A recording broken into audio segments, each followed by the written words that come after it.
ചെന്നൈ പുതുപ്പേട്ടിലെ ഈ പഴയ കെട്ടിടം ഒരു കാലത്ത് എഴുത്തുകാരൻ എം ഗോവിന്ദന്റെ മേൽവിലാസമായിരുന്നു. പിന്നീട് മകളും ചില ബന്ധുക്കളുമൊക്കെ ഇവിടെ താമസിക്കാനെത്തി. വർഷങ്ങളായി ഇവർ ഉപയോഗിച്ചിരുന്ന ഈ കെട്ടിടം ഒഴിപ്പിക്കാൻ കെട്ടിട ഉടമ കോടതിയെ സമീപിക്കുകയായിരുന്നു. കോടതിയിൽ നിന്ന് കഴിഞ്ഞ 3-ന് അനുകൂല വിധി സമ്പാദിച്ച കെട്ടിട ഉടമ ഇക്കാര്യം ഇവിടത്തെ താമസക്കാരെ അറിയിച്ചില്ല. തിങ്കളാഴ്ച ഉച്ചയോടെ കോടതി ഉത്തരവുമായെത്തി വീട് ഒഴിപ്പിച്ചു തുടങ്ങുകയായിരുന്നു.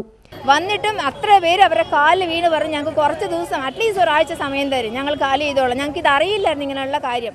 സാധാരണ ഒന്നൊരു നോട്ടീസ് ഒട്ടിക്കും, ഇങ്ങനെ കോർട്ടിൽ നിന്ന് ഓർഡർ വരുമ്പോൾ ഒട്ടിച്ചിട്ട് ഇത്ര ദിവസത്തിനുള്ളിൽ നിങ്ങൾ വെക്കേറ്റ് ചെയ്യണമെന്ന് പറയും, അല്ലെങ്കിൽ ആരെങ്കിലും ഒന്ന് വന്ന് പറയണം. സ്കൂൾ വിട്ടെത്തിയ കുട്ടികൾ യൂണിഫോം പോലും മാറാനാവാതെ തെരുവിലായി. പോലീസിനെ വിളിച്ചെങ്കിലും കൈക്കൂലി വാങ്ങി കെട്ടിട ഉടമയ്ക്കൊപ്പം നിന്ന അവരും കൈമലർത്തി. ഇതോടെ ഇവർ തിരക്കുപിടിച്ച ഈ തെരുവിൽ നിസ്സഹായരായി നിന്നു. വീട്ടുപകരണങ്ങളും പറക്കമുറ്റാത്ത കുട്ടികളുമായി എങ്ങോട്ടു പോകുമെന്നറിയാതെ വഴിയോരത്ത് കഴിയുകയാണിവർ. ഇന്ത്യ വിഷൻ, ചെന്നൈ.